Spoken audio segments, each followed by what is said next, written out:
아미타불은 말씀하셨다. 마음이 고요하려면 먼저 배가 고프지 않아야 한다. 그 한마디는 단순해 보이지만 모든 중생의 현실을 꿰뚫는 가장 깊은 진리다. 세상 사람들은 마음이 전부라고 말한다. 긍정하라, 감사하라, 내려놓으라. 그러나 그들은 묻지 않는다. 굶주린 사람에게 감사가 무슨 의미인가? 통장이 텅 빈 사람에게 긍정이 무슨 위로가 되는가? 배가 고픈 이에게 명상은 사치이고 가난한 이에게 고요는 먼 이야기다. 마음이 흔들리는 이유는 마음이 약해서가 아니라 삶이 버티기 어렵기 때문이다. 아미타불은 오래전부터 그 사실을 알고 계셨다. 그래서 설법보다 먼저 밥을 지으셨고 법문보다 먼저 사람의 삶을 살피셨다. 굶주린 이에게는 먼저 밥을, 지친 이에게는 먼저 쉼을. 그것이 자비의 시작이었다. 세상은 이상으로 움직이지 않는다. 세상은 현실 위에 세워진다. 현실이 무너지면 마음도 흔들린다. 그래서 부처님은 말씀하신다. 먼저 삶을 바로 세우라. 그 다음에 마음을 닦으라. 많은 이들이 말한다. 돈이 없어도 행복할 수 있다. 그러나 그 말은 배고픈 이를 위해 지은 밥을 한 번도 먹어본 적 없는 사람의 말이다.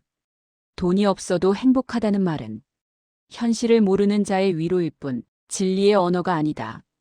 행복은 마음에서 오지만 그 마음이 기댈 현실이 있어야 한다. 마음이 평화로우려면 삶이 최소한 안정되어야 한다. 그 안정이 바로 돈이다. 돈이 없으면 마음 공부도 안 된다. 왜냐하면 가난한 마음은 늘 계산하기 때문이다. 오늘의 식비, 내일의 교통비, 모레의 약가, 다음 달 관리비. 그 계산이 멈추지 않는다. 마음이 평화로울 틈이 없다. 불안은 명상의 적이고 가난은 자비의 걸림돌이다. 아미타불은 그 불안을 결핍의 업이라 부르셨다. 결핍은 마음의 창을 닫고 그 닫힌 창문으로는 빛이 들어오지 않는다. 그래서 아미타불은 말씀하신다. 마음 공부는 배가 부른 자의 사치가 아니라 배를 채운 자의 감사에서 시작된다. 돈은 탐욕의 상징이 아니다.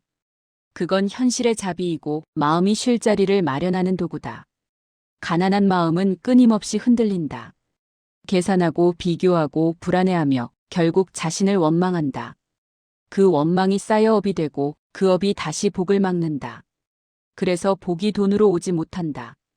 아미타불은 우리에게 이렇게 일깨우신다. 삶이 안정되어야 마음이 잔잔해지고 마음이 잔잔해야 복이 머무른다. 이 말은 단순한 재테크가 아니라 불교의 진리다. 마음이 평안하려면 먼저 현실이 편해야 한다. 그 현실의 기초가 바로 돈이다. 이제 그대는 알아야 한다. 돈은 부처님의 가르침과 멀리 있지 않다. 그건 복의 그림자요, 인연의 결과다. 복이 깊은 사람에게는 돈이 머물고 복이 얕은 사람에게는 돈이 스쳐간다. 그러니 돈을 미워하지 말고 돈을 깨닫는 공부를 하라.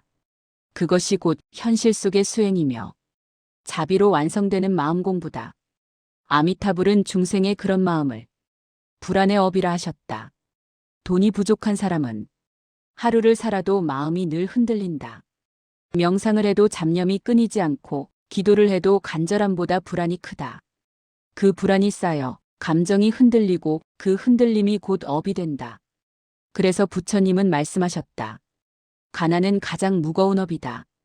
가난은 단순한 빈주머니가 아니다. 그건 마음의 구조가 흔들리는 상태다. 돈이 없으면 사랑도 불안해지고 믿음도 흔들린다. 남의 말을 예민하게 듣고 작은 일에도 상처받는다. 이유는 간단하다. 가난은 마음을 좁게 만든다. 여유가 없으면 이해도 사라진다. 아미타불은 그런 마음을 잘 아셨다. 그래서 제자들에게 이렇게 말씀하셨다. 마음이 흔들릴 땐 명상보다 현실을 정리하라. 빚이 있으면 갚고 쓰지 못할 물건은 나누어라. 현실이 정리되어야 마음이 고요해진다. 돈이 없는 자는 쉽게 분노한다. 작은 말에도 상처받고 남의 성공을 질투한다.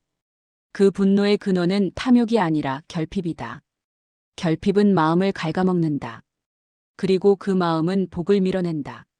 그래서 부처님은 무소유보다 중도를 가르치셨다. 중도란 갖지 않음도 아니고 끝없이 가지려는 것도 아니다. 있을 만큼 가지고 흐를 만큼 쓰는 것. 그 균형이 바로 복의 길이다. 돈이 없는 사람은 말한다. 부처님은 무소유를 실천하셨잖아요. 그러나 아미타불은 말씀하신다. 나는 가난을 선택했지, 가난에 끌려가지 않았다. 무소유는 선택이다. 강제로 빼앗긴 가난은 수행이 아니라 고통이다. 자발적 비움만이 복이 된다. 돈을 벌 수 있는데 게으른 것은 업이고 벌어놓고도 흘리지 않는 것은 집착이다. 그 둘 다 탐욕의 다른 얼굴이다. 마음 공부는 고요한 숲속에서만 이루어지는 게 아니다. 돈이 오가고 사람의 욕심이 부딪히는 그곳에서 진짜 공부가 시작된다. 돈을 다루는 마음을 보면 그 사람의 수행의 깊이를 알 수 있다. 돈을 존중하는 사람은 마음을 존중하고 돈을 함부로 쓰는 사람은 마음도 함부로 쓴다. 돈은 마음의 거울이다. 감사하는 사람에게는 늘 머물고 두려워하는 사람에게서는 달아난다. 돈이 없다고 불평하는 사람은 복을 막고 있는 사람이다. 돈이 없으면 마음 공부가 흔들린다. 기도를 해도 집중이 되지 않는다. 명상을 해도 불안이 밀려온다. 그건 죄가 아니다. 그건 인간의 본능이다. 그래서 아미타불은 말씀하신다. 먼저 몸을 편하게 하고 그 다음에 마음을 닦아라. 몸이 피곤하고 생활이 고단한데 어떻게 마음이 평안하겠는가? 가난한 중생에게 가장 큰 자비는 위로의 말이 아니라 현실의 도움이다. 그래서 보시가 있다.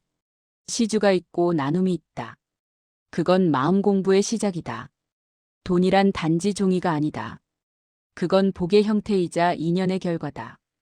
복이 깊은 사람은 돈이 머물고 복이 얕은 사람은 돈이 스쳐간다. 그러니 돈이 없을 때 불행하다고 생각하지 말라. 그건 복의 근원을 다시 짓는 시간이다. 아미타불은 말씀하신다. 복이 메말랐을 때 그대는 돈이 아니라 마음을 닦아야 한다. 하지만 마음을 닦기 위해선 삶을 지탱할 최소한의 돈이 필요하다. 부처님은 늘 중생의 현실을 먼저 보셨다. 그들이 굶주린 상태로는 깨달음을 들을 귀가 열리지 않는다는 걸 아셨다. 그래서 설법 전에 먼저 배를 채워주셨다. 그게 자비의 시작이었다. 배가 고픈 자에게 먼저 밥을, 마음이 흔들린 자에게 먼저 안식을. 돈이 없으면 자비도 멀어진다. 도와주고 싶어도 먼저 버텨야 하기 때문이다. 그대가 돈을 버는 일은 단지 욕심이 아니라 자비를 준비하는 일이다. 돈을 버는 것도 수행이고 돈을 쓰는 것도 수행이다. 돈을 모으는 건 복을 쌓는 일이고 돈을 흘리는 건 복을 돌리는 일이다. 돈이 없으면 기도도 불안하고 도움도 미뤄지고 사랑도 움츠러든다. 그러니 부끄러워하지 말라. 그대가 돈을 원한다면 그건 탐욕이 아니라 살고자 하는 본능이며 자비를 이어가려는 의지다. 아미타불은 말씀하신다.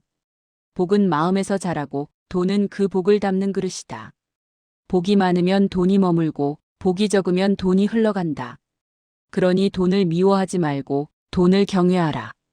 그건 세속의 도구가 아니라 불심을 지탱하는 현실의 뿌리다. 돈이 있는 마음은 여유롭고 여유로운 마음은 자비롭다.